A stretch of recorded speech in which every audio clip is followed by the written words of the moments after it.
Diverse proposte per il superamento del precariato pubblico degli enti locali sono state presentate ieri a Sant'Agata Militello durante un incontro tecnico dal titolo Proroga e stabilizzazione dei lavoratori precari ASU. Nella sala congressi del Castello Gallego erano presenti diversi precari della pubblica amministrazione che da anni attendono la stabilizzazione. Noi abbiamo la necessità di fare il punto della situazione rispetto alla legge intervenuta, alla legge 5,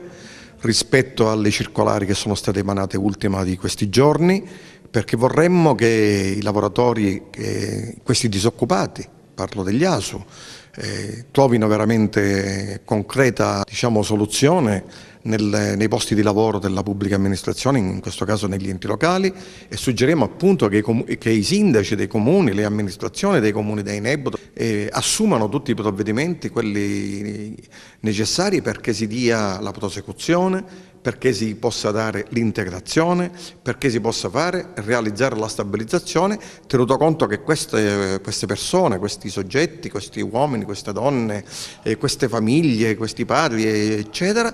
sono di supporto reale alle esigenze degli enti locali territoriali. All'incontro ha preso parte anche il vicepresidente dell'Assemblea regionale siciliana, Antonio Venturino, firmatario del disegno di legge numero 461 e del disegno di legge numero 462, in materia di misure per la stabilizzazione dei contratti a tempo determinato e dei lavoratori socialmente utili, ASU. Bisogna mettere la parola fine e io non capisco perché per 25 anni alla fine si sono sempre trovati i soldi per poter prorogare queste persone, e allora dico, visto che non è evidentemente un problema economico, vediamo di andare a normare nella maniera giusta per poter dare a queste persone la stabilizzazione che meritano, perché non dimentichiamo che in questi 25 anni di precariato ci sono precari che hanno acquisito il cosiddetto know-how che serve oggi a mandare avanti le amministrazioni. Senza il loro aiuto molte amministrazioni andrebbero letteralmente al collasso amministrativo, per cui dico veramente basta. Io spero che questo mio appello venga raccolto dai miei colleghi all'interno dell'Assemblea e che insieme si possano trovare le soluzioni.